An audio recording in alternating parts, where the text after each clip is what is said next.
de souci. Bon, bonjour à tous et je remercie Hélène parce que j'ai appris plein de choses. Vous allez voir, il y a quand même quelques similitudes dans l'organisation et dans ce qu'on a surtout réalisé au niveau du leadership. Ouais, et moi j'ai une question pour vous tous. Excusez-moi, j'allais oublier, parce que je me suis fait un conducteur que j'ai pas lu. Euh, euh, J'aimerais bien que vous regardiez cette présentation de Jérôme euh, de manière attentive et notamment en vous posant la question de regarder quels sont les points communs qu'il y a entre ce que va vous présenter Jérôme et ce que vous avez vu que vous a présenté Hélène. Je pense que c'est un bon exercice. Puis après, j'aurai une question. Il n'y a pas de lot à gagner, si ce n'est ma reconnaissance éternelle, mais voilà. Mais ça pourrait être, ça sera une question à la fin après toutes les questions tout le monde. Non, c'est bon. Donc, je vais vous partager l'expérience de. Je dis toujours modeste expérience parce que le leadership agile, c'est un mindset, c'est des façons de faire et la recette que vous allez voir, ce que je vais vous présenter, hein, c'est plutôt une histoire que je vais vous raconter qui a été faite avec les équipes. Ça se copie-paste pas, hein, une histoire comme ça, mais c'est juste un partage de ce qu'on a fait, voilà, chez Continental Digital France. Donc, le slide suivant, c'est peut-être qu'il faut qu'on se présente un petit peu. Euh, le background, donc c'est une société qui est créée en juillet 2016 et nous approchons aujourd'hui les 180 salariés. On a, je ne vais pas passer tous les chiffres, mais donc la moyenne d'âge est à 37 ans, relativement basse. Là, il y a une très forte expérience dans les métiers, 10 à 15 ans. Nous avons 20% de dames, c'est très bien, intéressant. On cherche à faire accroître ça. Ce qui était aussi important pour nous, c'est les nationalités. Donc, on a cherché à avoir différentes nationalités parce qu'on voit que les cultures sont différentes et que ça amène de la valeur à ce qu'on cherche à faire.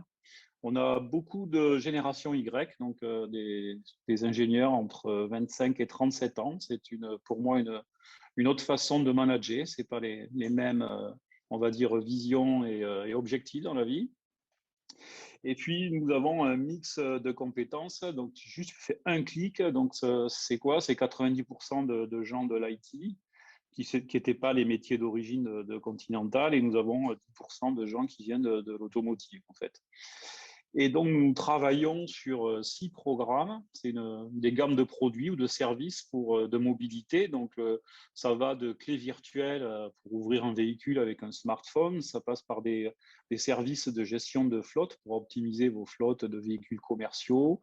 Et puis, c'est aussi des services d'un produit qui s'appelle e-Horizon. Je ne vais pas m'empêcher de faire un peu de pub pour e-Horizon. Donc, c'est un horizon électronique qui permet de voir au-delà des seuls capteurs du véhicule afin d'améliorer la propreté, la sécurité, le confort de conduite. Donc, on connecte des véhicules à un cloud, on collecte de l'information et on fait partager ces expériences d'avoir traversé des virages, des bouts de route aux véhicules qui vont le parcourir dans les minutes qui suivent. On peut passer le slide 3. Donc, le chemin, je vais vous faire l'histoire. En 2016, on embauche les 7 premiers ingénieurs. Peut-être je fais un clic de plus, je crois, parce que je ne vois pas la date. Voilà, très bien. Donc, il y a 7 pionniers. Et puis, on se réunit autour d'une table et on dit, bon, on va avoir des embauches à faire. Qu'est-ce qu'on fait comme organisation? Donc, l'équipe me propose ce jour-là et me dit ben, on va parler de techno, vous nous embauchez pour faire de la techno, vous nous embauchez pour faire des produits innovants. Donc, et puis en plus, tu nous laisses partir d'une plage blanche, alors on va cliquer là et puis on va dire ben, tiens, on va faire du Spotify, quoi. Donc le clic va vous faire voir la photo Spotify et là on se dit ben, ça y est, c'est parti. Alors pourquoi on fait ça, hein? Parce que c'est une proposition de l'équipe que j'ai acceptée. Sur la planche d'après, vous voyez, mais pourquoi Spotify? Est-ce que c'est le bon moment de faire du Spotify? Donc, on clique, je pense, 2 fois. Mais pourquoi? Parce que c'est une organisation qui est là pour développer des produits et on base tout sur la technologie. Spotify, c'est très californien quand même, hein, comme approche. Donc, product technology, c'est vraiment les mots-clés. Et ça tombe bien parce que nous, on veut développer des produits innovants sur e-Horizon.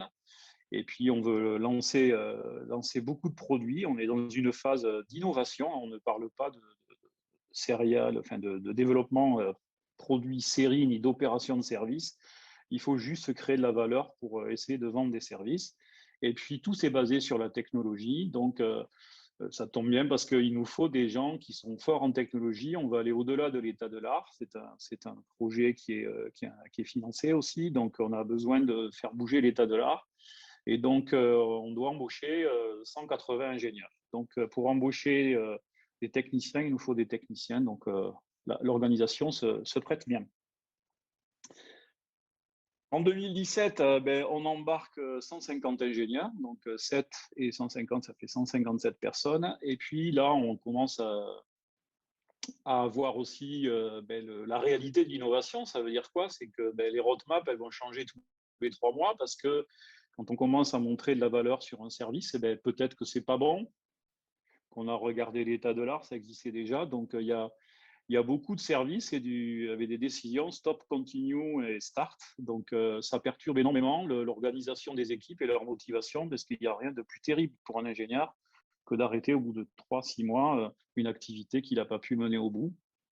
Donc, en janvier 2019, il faut gérer cette grande, une organisation qui est un petit peu plus grande.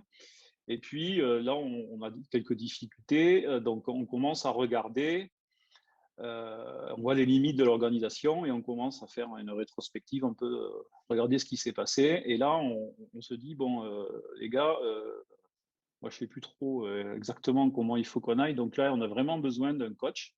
Donc le coach, vous le connaissez, hein, c'est notre hôte aujourd'hui, c'est Jean-Yves qui nous accompagne pendant à peu près 2 ans. Donc, qu'est-ce qu'on fait? On établit tu vas un peu trop vite, Jean-Yves. On établit ce qu'on appelle les Agile Day, qui nous permet de regarder qu'est-ce qui s'est passé sur les 3 derniers mois pour pouvoir réagir rapidement. Si on a fait une bêtise, on est capable de corriger rapidement des erreurs. Après, on peut passer donc à la slide suivante. Alors, on continue notre histoire. Et puis, ce modèle Spotify, qu'est-ce qu'il amène finalement? Donc, il fonctionne plutôt pas mal. On va dire que les équipes, elles arrivent à livrer les attendus. Donc, ça, c'est la partie intéressante, la partie positive. Et on trouve des limites, en fait, sur nos managers techniques, là, qui sont des très bons techniciens, en fait, mais qui savent encadrer des petites équipes. Et on commence à voir des limitations dans ce management quand les équipes deviennent un petit peu plus grandes. Et puis, on finit aussi avec cette organisation, on se retrouve avec un silotage sur les services tout le monde veut réinventer sa roue. Et donc, on se retrouve avec des limites sur l'optimisation des solutions transverses. Donc, ça peut coûter très cher en R&D. Donc, il est temps de changer ça. Et si tu continues un petit peu, tu vas arriver sur le final de 2019. On se retrouve avec une organisation pyramidale avec certaines difficultés. Donc, il est temps, on va dire, à ce moment-là, de changer quelque chose. Donc, fin 2019, je te dirais, quand il faut switcher, je propose une première session de ce qu'on va appeler les management rétrospectives qui ont lieu et toujours lieu maintenant toutes les 6 semaines, où ça nous permet d'anticiper, de réagir rapidement et surtout d'apprendre vite. Peut-être tu peux cliquer, je crois.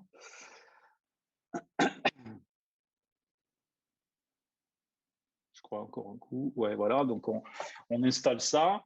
Et donc, on donne une vision et puis on se réunit dans cette première réunion. Et puis là, j'ai envie d'introduire la notion de servant leadership et de manager coach.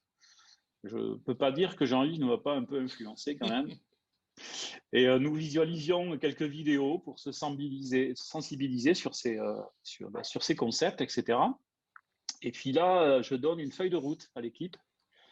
Parce que juste à cette date, en fait, il y a quelque chose d'important, c'est qu'on change de donneur d'ordre chez Continental. Donc, on passe de l'innovation vers maintenant du développement de services série, hein, d'accord? Donc, c'est plus tout à fait les mêmes contraintes. C'est parce que quand on fait l'innovation, des fois, on ne sait pas quand est-ce qu'on va s'arrêter. Par contre, quand on a un produit série, on sait quand est-ce qu'on va l'opérer. Donc, il nous faut retravailler notre organisation parce qu'on est conscient des faiblesses et surtout, nous devons en parler. Donc, il y a un exercice qui est fait, parlons de nos problèmes ensemble. Ça reprend un peu ce que disait Hélène, il faut parler ensemble de nos problèmes. Et là, je propose de réfléchir à ça. Donc là, on est, je ne sais plus, en septembre ou octobre 2019. Et je dis, cette nouvelle organisation, il faudra la lancer en janvier parce que les challenges, ils sont là. Et il ne faut pas louper l'année 2020.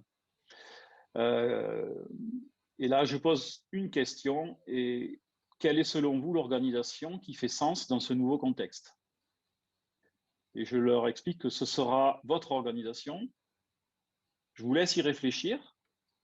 Revenez vers moi quand vous avez des propositions. Pour marquer la délégation, dans ce moment fort de CDSF, je quitte la salle et je leur demande de me rappeler quand ils ont terminé. Ça prend quelques semaines, mais ils reviennent derrière. C'est intéressant ce qui se passe dans la salle. Alors moi, je ne suis pas dans la salle, mais j'ai les feedbacks qui ressortent 3, 4, 5, 6 semaines. Et encore la semaine dernière, en préparant ces slides pour vous, j'ai un manager qui est venu me raconter ce qui s'est passé. Hélène a parlé de magie. Je crois qu'on est là. Slide 8. Donc, sur la slide 8, l'équipe elle propose en fait de changer les axes. Ça, c'est le truc le plus important, on va dire, c'est que la techno, c'est bien, mais il faut s'occuper des people et il faut continuer à livrer le produit. Donc, on change nos axes. Et ça me paraît être une belle approche. Donc, c'est leur approche. Donc, j'écoute, je fais confiance. Et puis, je pose une question collective. Ça sera ma deuxième et ma troisième question. Je leur pose quel rôle pour vous tous dans cette organisation? Pas de réponse immédiate. Et puis après, je croise mes direct reports un à un. Et puis, je leur demande quel rôle ils veulent prendre dans cette organisation qu'ils ont préparée ensemble. Et tout au long de cette histoire, c'est vraiment intéressant de voir les propositions qui s'enrichissent et chacun, en fait, se projette dans cette organisation.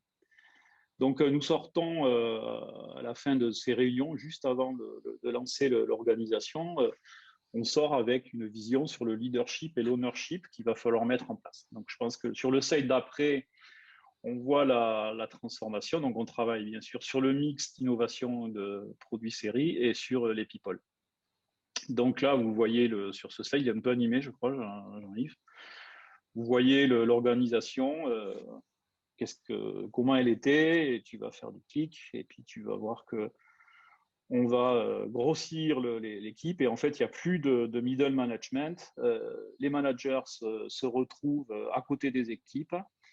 Il y a des changements de rôle qui s'opèrent presque naturellement, peut-être un peu trop vite. Ouais, nous instaurons une communauté de career managers pour accompagner le changement et nous leur donnons le rôle de responsable direct des équipiers. C'est-à-dire qu'un salarié chez Continental, il a deux boss. Il a son chef fonctionnel dans son produit, dans l'équipe où il est assis. Et puis, il a un autre manager, qui n'est pas un manager standard, puisque c'est un autre salarié qui a un rôle de career manager. Et donc, les pratiques de ces career managers sont basées sur, ils décident ensemble comment ils veulent gérer la carrière des salariés. Ils ont des objectifs communs. Sur le slide suivant, donc c'est beau la théorie, mais donc on déploie cette organisation en fonction des 6 programmes dont je vous ai parlé précédemment. Et nous mettons en place les coachings collectifs et individuels nécessaires pour l'occupation de ces rôles. Donc là aussi, mon ami Jean-Yves a joué un rôle. Et puis, on instaure aussi des exercices sur le feedback pour les managers. Donc, nous, on appelle ça My Radar ou 360 degrés feedback, qui est important pour un manager pour voir comment il est perçu tout autour de lui. Donc, ses supérieurs, ses clients, ses peers et son équipe. Donc, on a une année quand même 2020 qui est assez atypique. On va pas expliquer pourquoi. Et malgré tout ça, on réussit à faire le lancement de cette organisation qui montre déjà des résultats positifs. On continue nos rétrospectives avec du rôle délégué et nous changeons les organisateurs à chaque session. Donc, tout le monde, un jour, se retrouve dans un des rôles délégués et ça se passe plutôt bien. le slide 11, s'il te plaît. Donc, on est maintenant en mars 2021. Donc, qu'est-ce qui va se passer en 2021? Mais je crois qu'on va continuer la route parce que Hélène l'a ébauché tout à l'heure, mais l'agilité, c'est une façon de voyager, c'est pas une destination. Je crois qu'on n'arrivera jamais à destination parce qu'il va falloir toujours s'adapter. Donc, qu'est-ce qu'on fait en mars 2021? C'est quoi nos ambitions? Pour CDSF, sur le slide suivant, vous allez voir que nos premiers services, tu peux cliquer, voilà, les premiers services arrivent, on va dire, proches de l'opération. Donc, on rentre dans une nouvelle ère chez CDSF, c'est qu'il faut opérer des services. Opérer des services, ça veut dire quoi? Ça veut dire qu'il y a un client qui a acheté un service et qui nous a fait signer un KPI, un SLA, et donc ce service, il doit être fonctionnel et à 99,95%. Ça veut dire quoi? Ça veut dire que vous avez le droit d'avoir un service qui en panne à peu près 4 ou 7 minutes par jour, ce qui est absolument très compliqué à réaliser. Donc, les opérations, ça veut dire quoi? Ça veut dire qu'il y a ce qu'on appelle les level support 1, 2, 3, et les équipes à Toulouse, chez ESF, sont obligées de faire alors c'est du DevOps, hein, c'est des ingénieurs qui font du développement et de l'opération. Donc, on a mis en place le niveau 3 avec ce qu'on appelle des astreintes. Et puis, les technologies bougent très vite, surtout dans ces domaines-là. Donc, il est hyper important de ne pas perdre le fil des technologies. Donc, je crois qu'on va le voir sur le slide d'après. Il faut que maintenant qu'on développe nos expertises.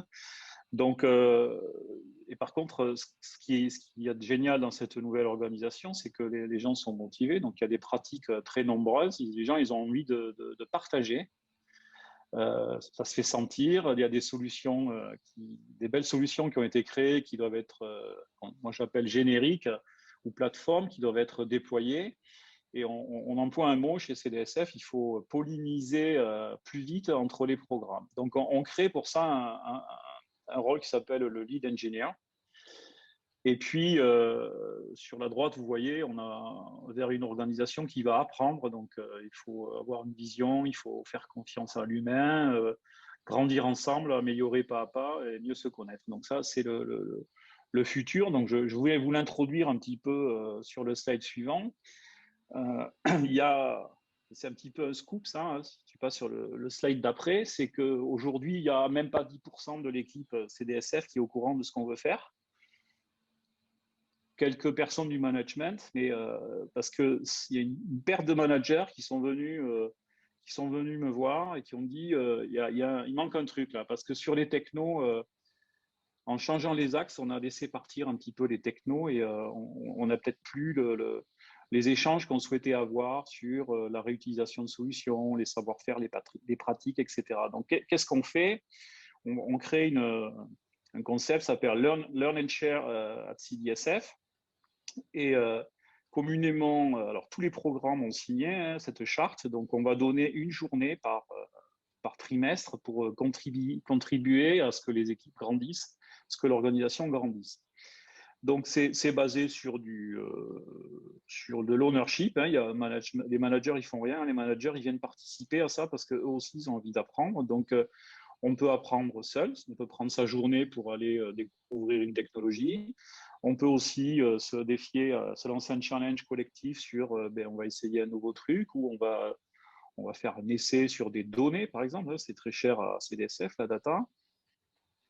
Et de proposer aussi de partager des pratiques qui sont faites dans un programme qui n'est pas encore utilisé dans un autre, donc ils vont grandir ensemble.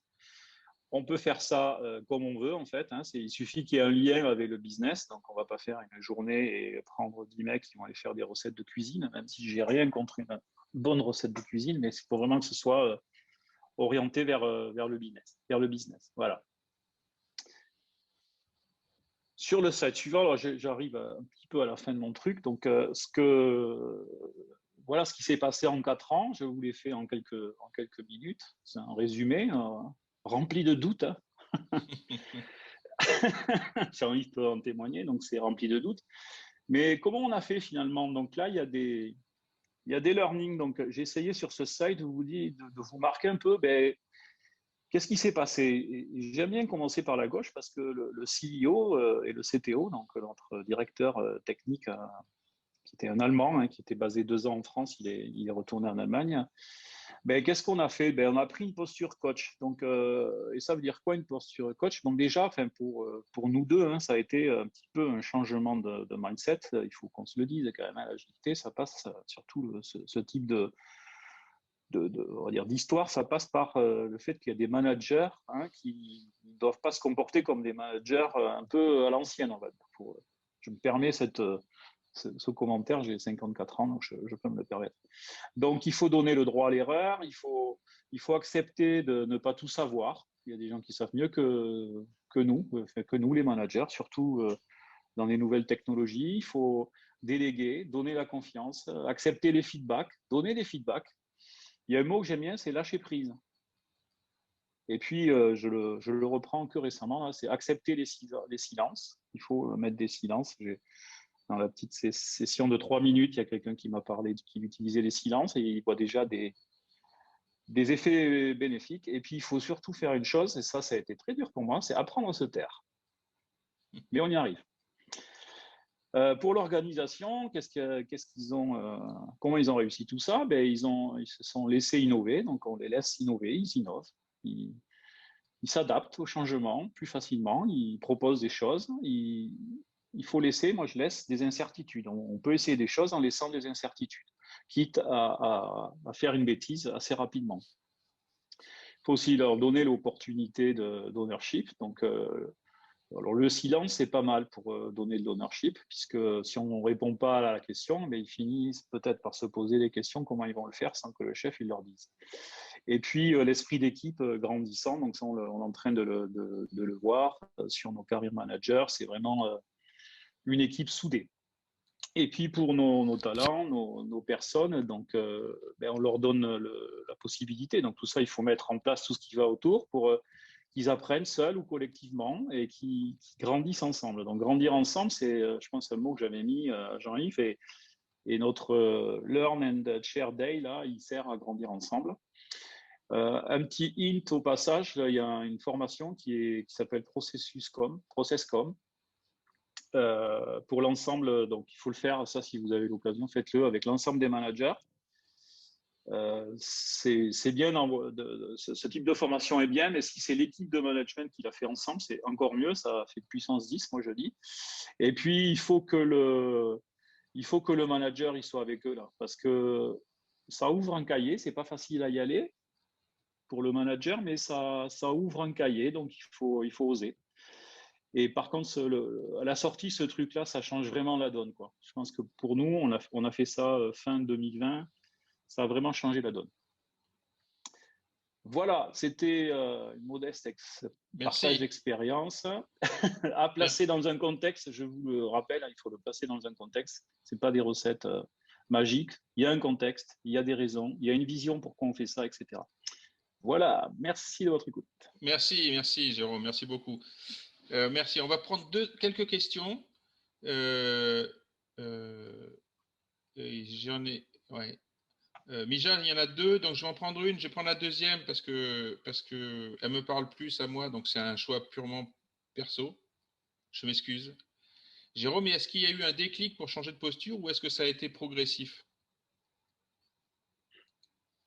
Donc il y a eu déjà une expérience passée sur un début d'agilité et une première prise de conscience, et ça a été le trigger du départ. On va dire, laissons-leur faire leur organisation, parce que peut-être que c'est la meilleure façon. Par contre, on a vu que la première organisation, elle est arrivée presque sur un échec. Je ne veux pas dire que c'est un gros échec, mais d'un point de vue management pour moi, j'ai énormément souffert quand j'ai vu que l'organisation du départ ne marchait plus, quoi.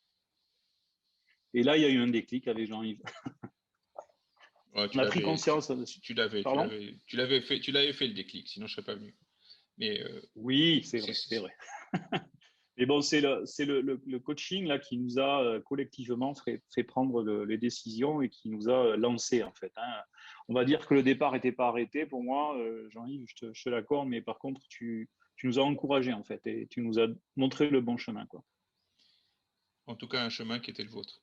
Mhm. Il y a une autre question de Marou qui est quelle était votre étoile du Nord pendant ces 4 années-là?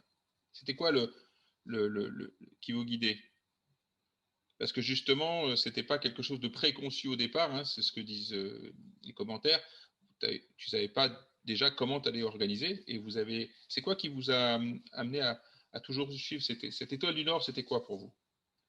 Donc, l'étoile du Nord, on est parti au départ. Enfin, moi, j'ai trois piliers. La raison pour laquelle j'ai pris ce poste-là, il y avait trois piliers. Donc, d'abord, il y a un pilier qui m'est cher, c'est la création d'emplois en France. D'accord? Parce que ce projet e-Horizon du départ, bon, il a bien évidemment techniquement, ça fait kiffer tout le monde, hein. C'est le véhicule connecté, voire au-delà des capteurs du véhicule. Donc il y a une histoire. Si vous voulez, c'est le futur du véhicule. Donc ça, c'est le pilier numéro 2, je dis, c'est l'envie de ce produit-là de changer la donne. Le pilier numéro 1, c'est la création d'emplois en France. Et le pilier numéro 3, c'est une envie forte d'une aventure humaine différente, on va dire. Donc ça, c'est la raison, c'était les piliers pour lequel je suis parti sur cette aventure. Et après, donc, quand on fait ça, quand on crée une société, on est rempli d'incertitudes, hein. Créer une société avec la crise auto qui est arrivée derrière, et on n'est pas sûr que nos innovations, elles vont arriver au bout. La motivation des équipes, là, ben, c'est est-ce qu'on sera là dans un an, est-ce qu'on sera là dans 3 ans, est-ce qu'on sera là dans 4 ans. Donc, en fait, c'est l'envie de bien faire, hein, pour avoir du succès, en fait, et persister et continuer à exister. Et ça, c'est quelque chose qu'on a réussi, puisqu'on n'est pas arrivé et resté à 180 par hasard. Donc maintenant, on a vraiment un avenir avec du contenu un petit peu plus clair et une meilleure pérennité dans la société. Donc ça a été notre life motive. Et il ne s'arrête pas là, puisqu'il faut que cette organisation elle continue à grandir. Elle est encore jeune, hein, on démarre les opérations, hein, c'est Ouais, c'est juste un ça. virage, hein. Ça, Sylvie posait la question de comment ça s'était passé financièrement, comment ça s'est passé ou comment ça se passe financièrement. Vous en êtes à quel point par rapport à ce niveau-là financier? Alors au niveau financier, donc au début, on est sur de l'innovation. On appartient à une branche innovation. Donc là, il y a pas mal d'argent quand même, hein, parce qu'il y a des, il y a des choses qui se passent. Tu as besoin d'une voiture, et ben, achète une voiture, quoi. Donc c'est super cool, quoi. Donc voilà. Puis bon, au bout d'un moment, cette organisation, elle est changeante. On est muté dans une organisation qui s'appelle Intelligent Transportation System, qui est une nouvelle business unit et qui, pour l'instant, fait 0 € de vente, hein. Donc, la liberté par rapport à une organisation d'innovation, ça commence à se faire sentir, en fait, ben, sur les moyens, etc. Et puis, on nous demande, ben oui, mais messieurs, là, il va falloir que vos services, vous les vendez. D'ici un an, 2 ans, il faut vendre des services. Donc, là, on arrête de papillonner on va dire, sur l'innovation et on se concentre, on se focus, hein, c'est le mot qu'on a employé, on se focus sur des vrais services, on se rapproche de clients, etc. Et c'est ce qu'on a fait puisqu'on a gagné un business sur e-Horizon, il part en production cette année. Et puis, quand vous avez 180 ingénieurs et que vous changez encore une fois d'organisation qui a besoin aussi de faire des ventes. Donc là, pour raconter l'histoire, hein, la business unit intermédiaire, on va dire, elle s'est fait absorber par une autre business unit à cause du manque en fait, de performance. Et donc, on se retrouve maintenant dans une business unit où on a des produits séries. Et on a pris un héritage, en fait. On a fait du transfert de produits, on les a ramenés à Toulouse. Tout ça, ben, parce que l'équipe a été bonne, quoi. L'équipe, elle a livré, elle a démontré de la compétence jusqu'à l'état de l'art, en fait. Et on a pris des challenges en 2020. On nous a dit, vous allez transférer ce produit, il est développé là, vous allez le récupérer. On a trouvé des chantiers sur des produits. Quand on a ouvert le cahier, on a dit, oh, mais comment on va faire pour opérer ça à la fin de l'année, quoi. Et l'équipe l'a fait, en fait. L'approche du leadership et l'ownership dans les équipes, ils ont livré. Moi, j'étais hyper content une semaine avant Noël, on a livré un produit. On s'est tous applaudis parce qu'on n'y croyait pas, quoi. Mais voilà l'équipe qui fonctionne et qui fait le travail.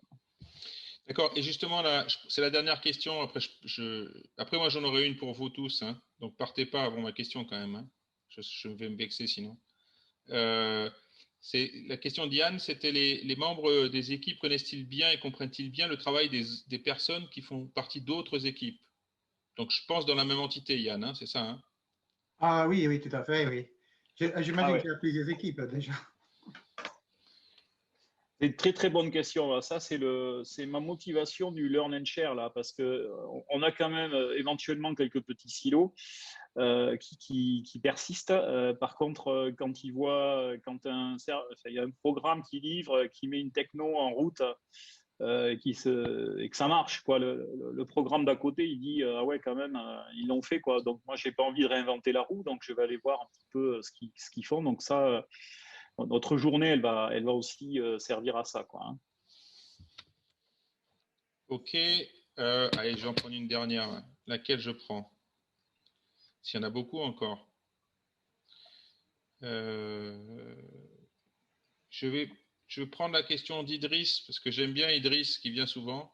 Bon, c'est juste, il est pistonné. Hein, donc, Idriss, sa question, c'est après avoir déployé votre agilité, comment se sentent les CEO et CTO, aussi bien les managers, en mode horizontal? Tu peux la refaire, Idriss? S'il te plaît? Alors, oui. S'il te plaît, après avoir déployé votre agilité, comment se sentent les CEO et CTO aussi? Oui, j'ai compris. Surtout sur la perte de pouvoir. Ok. Et comment ils se sentent? D'accord. Alors, j'ai pas ressenti de perte de pouvoir parce que quand on est en mode servant leadership, donc vous avez des managers qui encadrent ce que j'appelle les squads ou des équipes sur un produit. Hein. C'est des équipes qui vont entre 20 et 40 personnes, 45 personnes. Donc, eux, ils sont plutôt à l'aise parce que ils n'ont pas été concernés par le changement d'axe. Hein. Par contre, les gens qui ont été concernés par le changement d'axe, ils se retrouvent des servant leaders en fait dans cette organisation et ils se retrouvent à. Donc déjà, ils m'ont aidé tous, ce qu'on appelle les local leaders deputy, ils m'ont aidé à transformer en 2020, mais maintenant ils vont jouer un rôle dans les programmes parce qu'il y a des activités transverses qu'il font quelque part fédérer. Et donc, ils vont prendre en charge des tâches transversales pour aider les programmes. Donc, même les managers qui ne sont pas dans les programmes, ils se retrouvent au service du programme. Alors, ça passe par gérer des achats, ça passe par gérer des technologies, ça passe par gérer des équipes transverses d'opération. En fait, ils sont là pour enlever les difficultés des programmes managers. Donc, en fait, tout le monde est orienté vers la livraison de produits. Ouais, c'est ce qui devient des facilitateurs, carrément. Voilà, c'est des facilitateurs, c'est le servant leader, c'était l'objectif du départ. Merci. Début 2020. Voilà. Oui. Merci, merci Jérôme, merci beaucoup Merci. Jérôme et Hélène. Moi j'ai une question, donc encore merci parce c'est des gens qui ont beaucoup de travail et qui ont pris sur eux de préparer ça et de venir vous le présenter. Donc je les remercie encore fortement, vivement. Et j'ai une question pour vous. Donc, quels sont les points communs? Donc pas Jérôme et pas Hélène, vous répondez pas, hein, parce que vous savez. Quels sont les points communs que vous avez vus entre ces deux transformations? Quels points communs vous avez vus qui ressortent et qui vous semblent intéressants de retenir de ces deux transformations sur deux services qui ne travaillent pas ensemble, même si les personnes se connaissent? Qu'est-ce que vous avez envie de faire remonter? Ne soyez pas timide. La remise en question par rapport à ce qui a été expérimenté, ok, Mija. Eric, prendre des décisions collectives. J'aime bien l'idée de Jérôme qui est en commun le voyage dans un projet. Ouais. Le mot voyage, c'est une aventure. Oui, Hélène l'a dit aussi, effectivement. Poser la vision qui permet de fédérer et d'engager. Merci Pascal, Christophe, l'humain et le mindset leadership. Sylvie, ne pas appliquer une règle stricte, mais trouver son hop, pardon, ça remonte. Son propre chemin avec ouverture et confiance, oui. Courage même, je dirais. À un certain point, dit Philippe, il faut remettre en avant l'humain, c'est ce que vous avez fait effectivement. Partager, parler ensemble, collective learning, croissance, feedback, connexion, engagement, magie, ça c'est Yann. Merci pour tous ces points, c'est très important tous ces points. Hein. Être présent aussi bien dans les difficultés et les succès. Oui, oui, savoir les accepter, réfléchir, plus que les frameworks. Oui, Mija, je te rejoins complètement. Courage et résilience, je trouve aussi beaucoup. Parce que ne pas prendre un framework en disant je vais appliquer ça et puis c'est la faute du framework si ça ne marche pas, c'est beaucoup plus courageux. Faire confiance à l'équipe pour s'auto-organiser, savoir remettre en cause, se mettre ou se remettre en cause, Yann. Les changements entre les individus et le cross-learning, qui est une composante essentielle dans les deux, oui, je suis d'accord. La pollinisation continentale. Le doute. Oui. Il y a quelqu'un qui vient de m'envoyer 3 questions, là, c'est sympa. Il y a un truc, je veux dire, que je n'ai pas dit, c'est que, OK, on a transformé une organisation R&D. Par contre, on ne l'a pas fait tout seul. J'ai vu passer la question, est-ce que vous êtes fait accompagner par les HR, etc. Donc, il y a un truc important à savoir chez CDSF, c'est que tout le monde est dans la même pièce. Hein. Et quand je parle organisation R&D, mon board CDSF, il est avec toutes les fonctions de support, la qualité, le controlling, les HR, etc. Et on les embarque, ils doivent être connectés, certains de mes HR, là, donc je vais être sympa avec eux, mais ils sont au quotidien avec nous. Voilà. Et ça a des avantages parce que ça permet d'aller super vite. Ça a juste un petit inconvénient, c'est que des fois, il faut expliquer des trucs, mais on le fait toujours avec plaisir et bienveillance. Voilà. Ouais. Merci à tous. Merci encore à Hélène et Jérôme. Voilà, ça a été enregistré. Alors, la partie d'Hélène, j'ai été obligé de couper l'enregistrement parce que le son passait pas du tout à un moment donné. Donc, je l'ai remis après quand c'est repassé. Hélène, je suis désolé. On va être obligé de la refaire, en fait, Hélène. Hein, je suis désolé. Voilà. Et normalement, si l'enregistrement est bon, il sera disponible sur le site du Business Agility Institute si Jérôme et Hélène sont OK. Et on fera un montage qui va bien. Merci à tous d'être venus. Merci à Jérôme, merci à Hélène, bravo. C'était super. Enfin, moi, je suis ravi. Et je vais faire l'apéro maintenant parce que c'est l'heure de l'apéro. En fait, même on est un peu à la bourre. Je suis un peu à la bourre même d'ailleurs. Je vous enverrai les liens. Oui, j'envoie sur ceux qui sont connectés